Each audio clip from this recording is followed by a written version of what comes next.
Greetings, friends! Juan here, and this is the weekly Russian-Ukraine war update for the week of June 16th through June 22nd of 2025. And if you want to continue receiving these weekly Russian-Ukraine war updates, be sure to subscribe to my channel, give this video a thumbs up, comment your thoughts, share this video around, keep being awesome, and we're going to go straight right into it.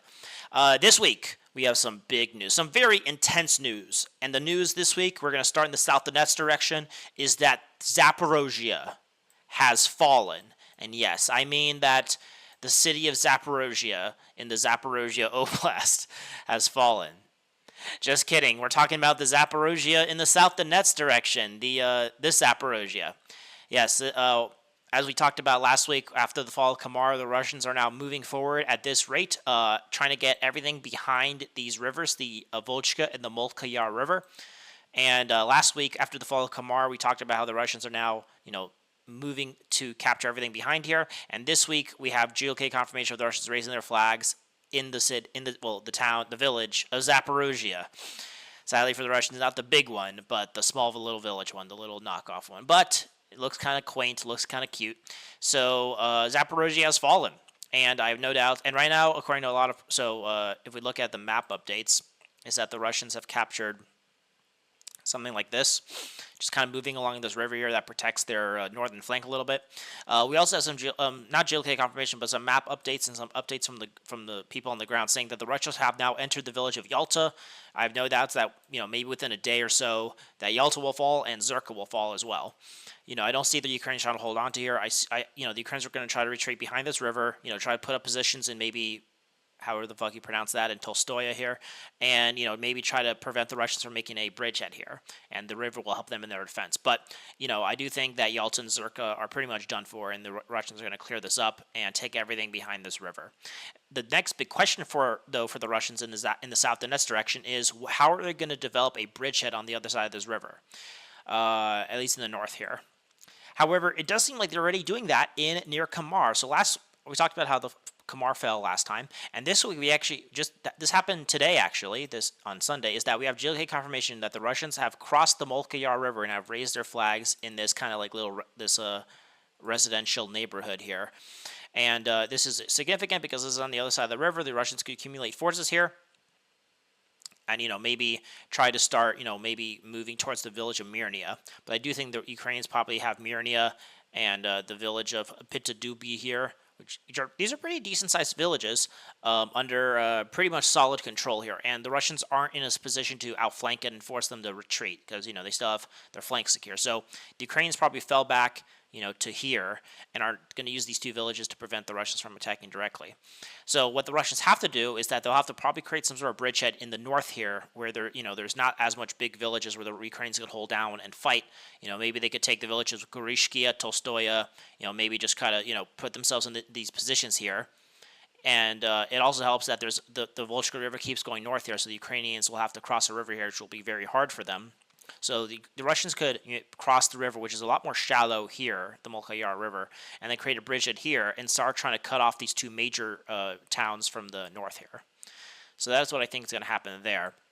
However, the Russians already have crossed the river, but it's a bit more to the south here. And when we talk about the South Donetsk direction, usually this part is in the last month or so, this part has been kind of quiet. This area. So that's why I thought maybe the Russians were held off or something that the Ukrainians managed to stop them. But it turns out this week that seems not to be so because this week the battle for the Shevchenko Lithium deposit has begun. You might be wondering, this is just another town on the way for the Russians to take the rest of South Donetsk. It is a town that the Russians have to take in order to accumulate. It's a pretty decent sized town, or village, I should say, and it allows them to reach the Volchka River here. But one of the biggest economic reasons for taking is that one of the biggest lithium deposits in the entire European continent is in Shevchenko. I forgot exactly where, but they call it the Shevchenko lithium deposit. I think it's like here or something, if I remember correctly. But anyway, the Russians have actually entered this village. I thought, the Russians weren't able to enter it, but we actually have GLA confirmation of the Russians being in the southern part of Shevchenko. I have no doubt the Russians will probably try to take this little farm here between Shevchenko and Velina Polia, just so they have a continuous front here. And the only right now the Russians have not completely captured Shevchenko. The Ukrainians still have positions in the northern part of this village, but I do think the Russians will probably try to take the remainder of this village very soon. So the front was static here. The Russians were right on the outskirts of the village for a long time, and now we actually have the Russians actually entering it. So it looks like they just had to soften the forces here a little bit. So yeah, and then on the Vasola front, the Russians are actually moving very much to the west rapidly here. I thought maybe they wouldn't do that, but well, I mean, I thought they would. I thought they were just being a little teasing here, but like they actually captured everything within this red blob here. So before they were just kind of moving along the Volga River, going through Vasola, Fyodorovka, and so forth. But now they're actually moving westwards here, and they took all these fields, and I have no doubt that the Russians will continue trying to do this. Probably take more of these fields to the west of Fordovka. But maybe capture everything like up here as well. Try to use the tree lines as natural defenses, and then maybe what they can do is break through to the southern part of Volga-Ranivka here. Reach the Dnieper Oblast and be able to take Shevchenko, and then from here they'd be able to actually move along these fields and start trying to cut off Myrnia, along with maybe the bridgehead the Russians will establish in the north here. So in the south and west direction, there's a lot of interesting moving parts. The capture, the battle for Shevchenko, here. So, this is where the Russians are making, it's pretty good progress. So we shall see how that develops. And then in tandem with this is I'm going to go to the Zaporizhzhia direction, and usually in the Kherson and Zaporizhzhia directions, very rarely do we have any updates here. Last time we had updates was about in the west of Orekov. But where there's actually been some interesting things happening in the Zaporizhzhia direction is more in the Glyapolya direction, in the Glyapolya area, where the Russians are continuously battling for the village of Malinovka. We talked about how, about a week or two ago, how the Russians started their offensives toward this village, and it looks like, and I think last week talked about how the Russians entered the most southern part of Malinovka because the Ukrainians are bombing the Russians in these, like, agricultural buildings in the very south here. But this week, we see the Russians have expanded their presence in Malinovka significantly. We have Juliet confirmation of the Russians being in this church here, I think somewhere like right here. And so it looks like the Russians are now, breaking through into the center of Malinovka. This will allow them to, if they could capture some of these high-rise buildings, well, not high-rise buildings, but kind of these kind of multi-story buildings, they could have a better position to secure themselves here. A lot of pro-Russian sources are saying that the entire southern part of Malinovka has been taken by the Russians, and now the battle's for the center of this village. So definitely some more progress into Malinovka. I do think now it's just a matter of time before the Russians capture this. Then the question is, what will the Russians do after they capture it, right? So maybe they, secure something like this. Then they'll actually have a road that'll be able to supply Malinovka, and then they'll be able to expand. So what will the Russians do from here? Maybe it's just a one-off, like kind of what we saw in Orekov, and the Russians are just trying to, pin the Ukrainian forces in Zaporizhzhia because, maybe they don't want the Ukrainians sending their forces from Zaporizhzhia, and they want them to keep them on their toes here. But maybe they want to expand, maybe they move a little bit to the west here and probably try to take Vasilova, Zilona High, and Vasilivka, just try to, improve their flank here a little bit, and maybe they advance here up until the village of Okanachi here and reach this river here. Yeah, like maybe they between the Salona and Vechuria River, try to reach Ochachny, maybe just kind of do something like this and everything. So maybe they also battle for Poltavka, something like that. Maybe the main goal is something like this. And this would definitely improve their positions on the eastern flank of Glyapolya very much so. So we shall see how that develops. But right now, it could literally be that they just take Malinovka and that's it. But yeah, solid progress for at least trying to take this village. Alrighty, now we're going to go to the Pokrovsk direction, and this is some interesting things that happen in the Pokrovsk direction. Let's go over it. The main thing is that the Russians have completely captured the village of Novomykolaiivka. We have the Russians raising their flags in this village, and now we are... most sources are saying that the Russians are now battling for the village of Borovka. Definitely makes sense. It's definitely the next first step. So some sources are saying they have like a little foothold in the village, but the Ukrainians are still mostly in control of the village.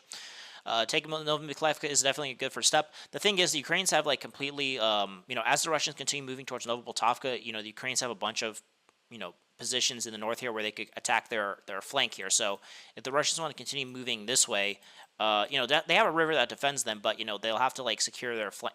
They're expanding their defensive line a lot, so they'll have to like put up a bunch of troops here when they could use those troops to attack Novoboltovka. So we shall see how that goes. But yeah, Novomykolaiv has fallen. Moravka is now in it.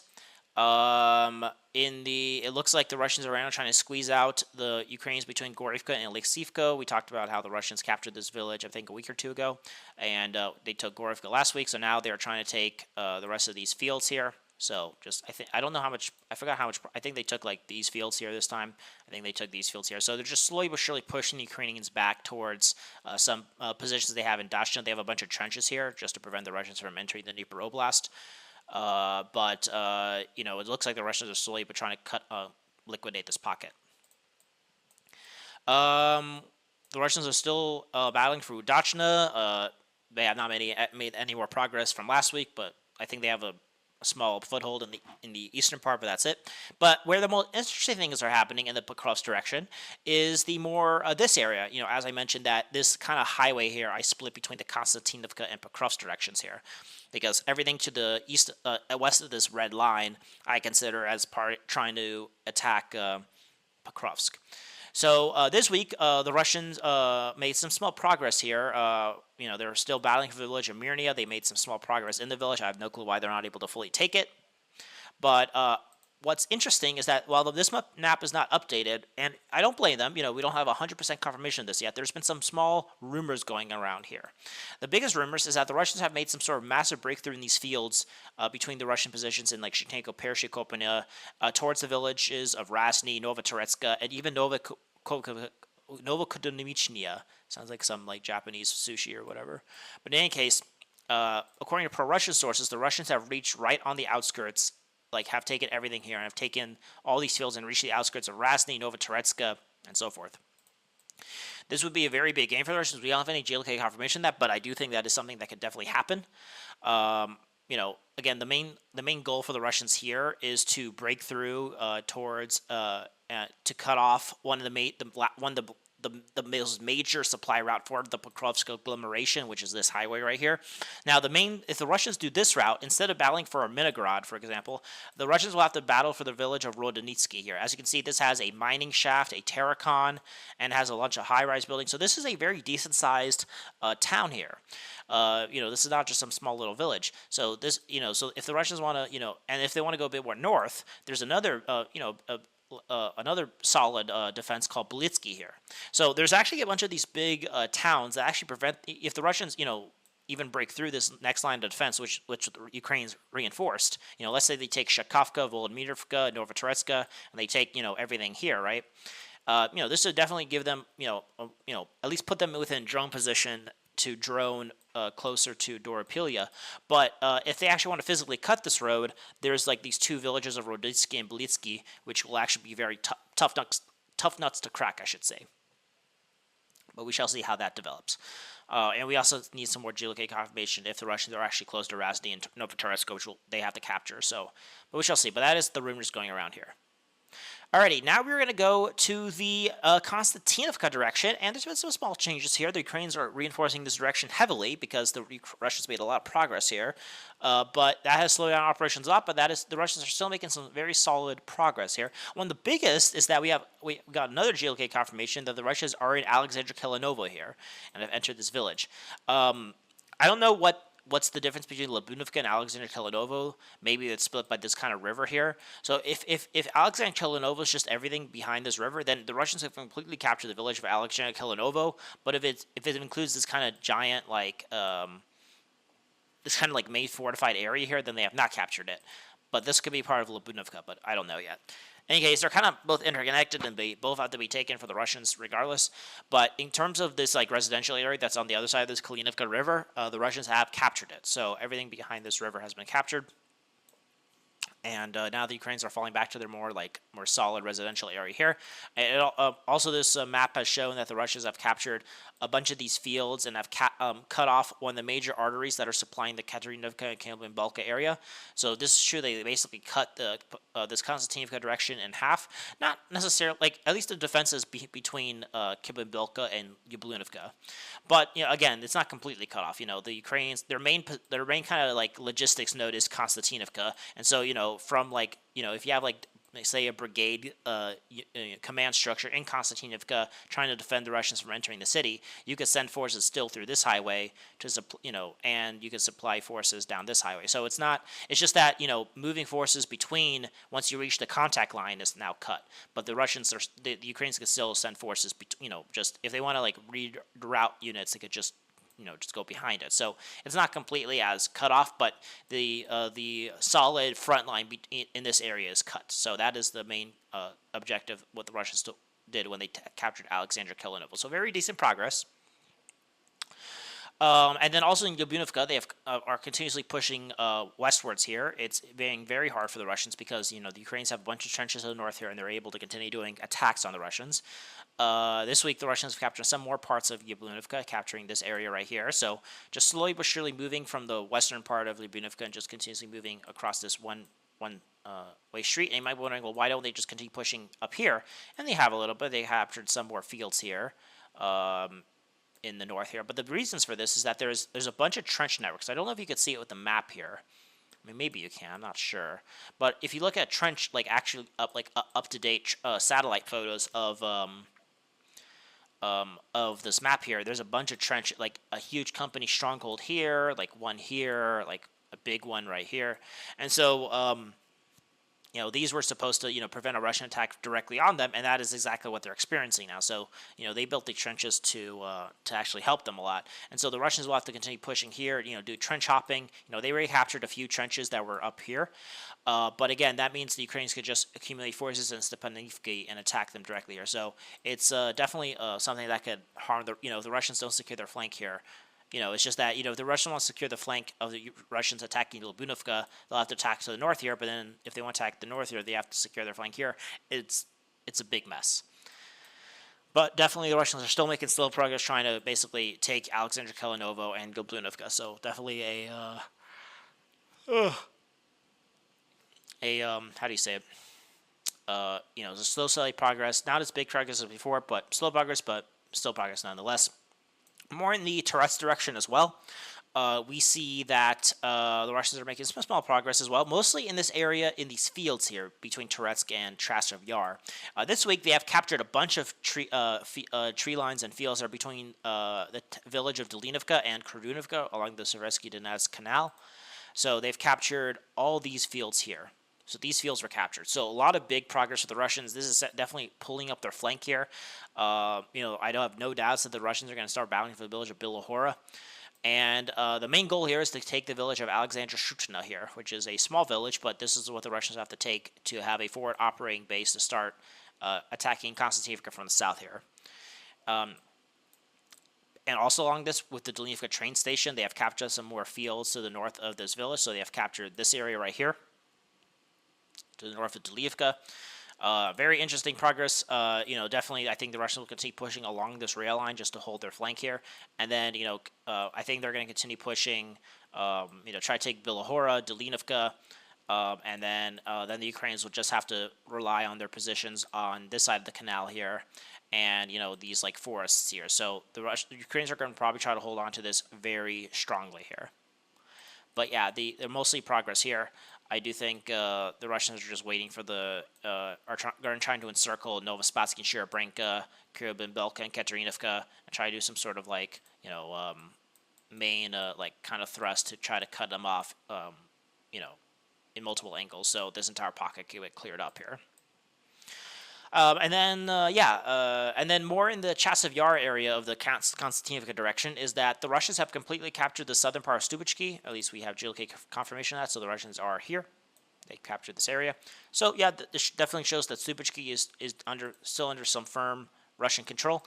I do think the Russians are going to try to maybe move south a little bit to try to link up with the forces that are moving here, just so they could link up the Chasiv Yar directions and the Turets directions, something like this.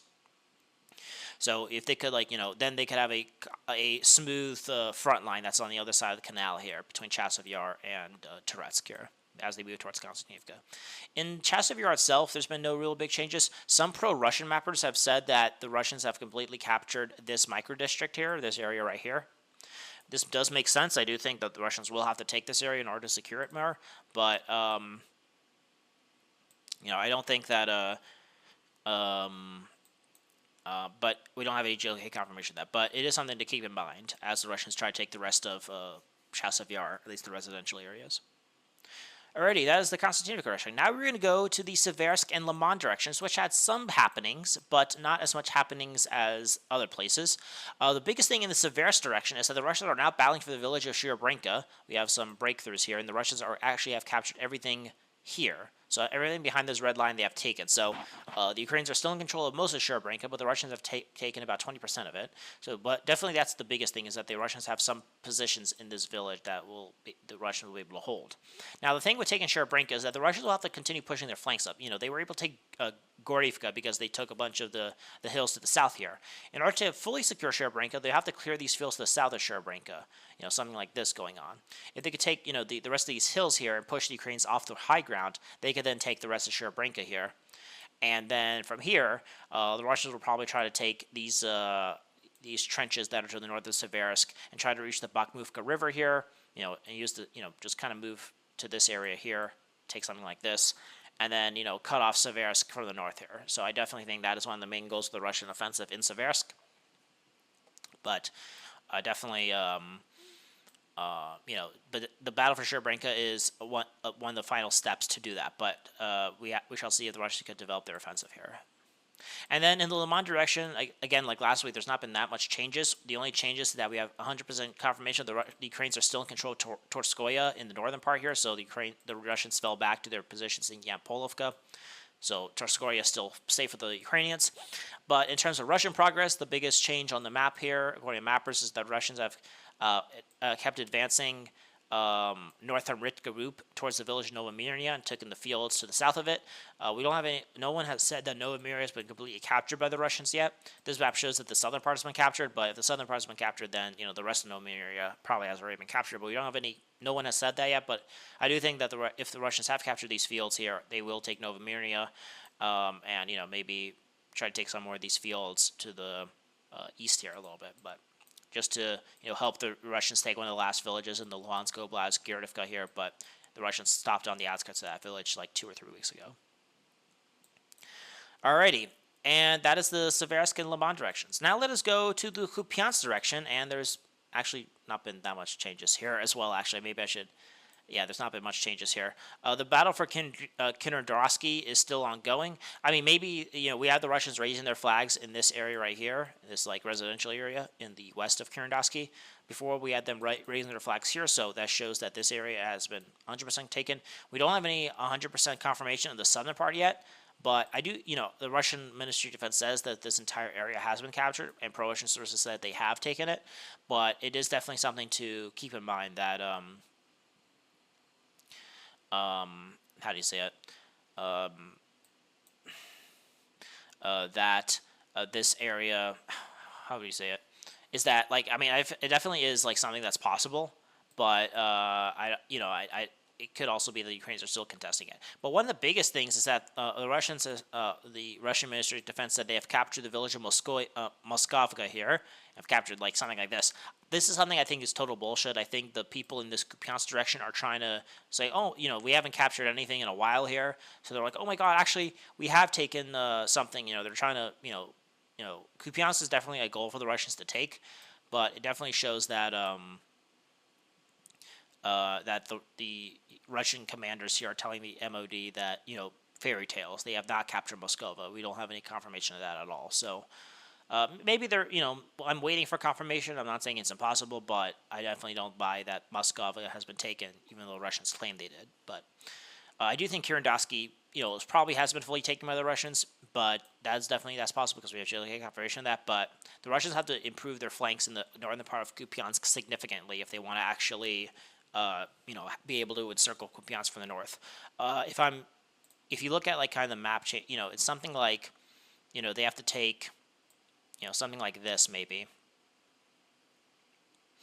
You know, well, not that much, but, you know, if they want to take the northern part, you know, they have to just, you know, have their positions here, you know, push themselves out from the lower ground, because when you're on the river, you're on the lower ground here. If you push here, you'll have a bunch of decent-sized towns, like Mononachki here and so forth, that will give you, you know, let you be able to accumulate forces there to make a defensive here on your northern flank here. So if the Ukrainians try to attack you from this northern part here, you'll be on more higher ground, and you'll have some decent sized villages and towns that you could hold out the Ukrainians out as you push towards Kupyansk. But I think right now the Russians are making too much.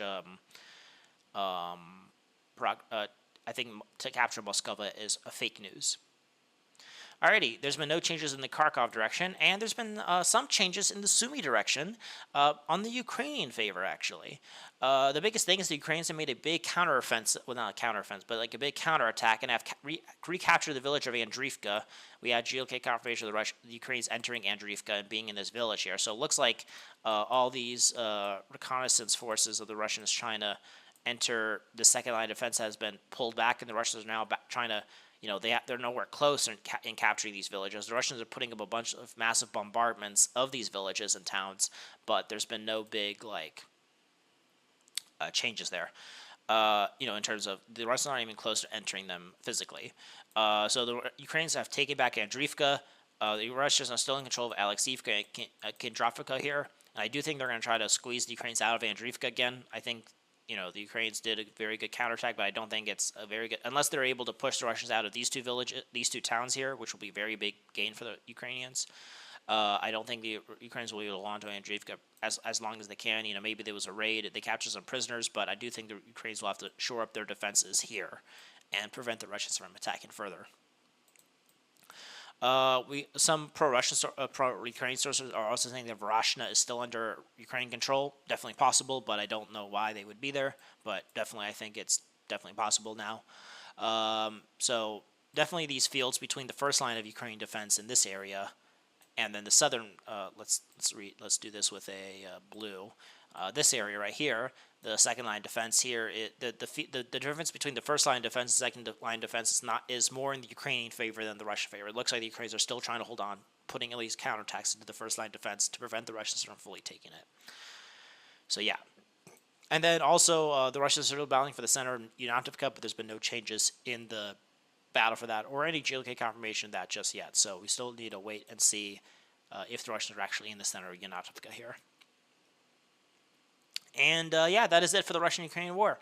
Hope if you guys enjoyed this weekly update, be sure to subscribe to my channel to continue receiving these weekly Russian-Ukrainian war updates I upload every Sunday. Be sure to like this video, comment your thoughts, share this video around, and keep being freaking awesome, my dudes. So aim high and wander on.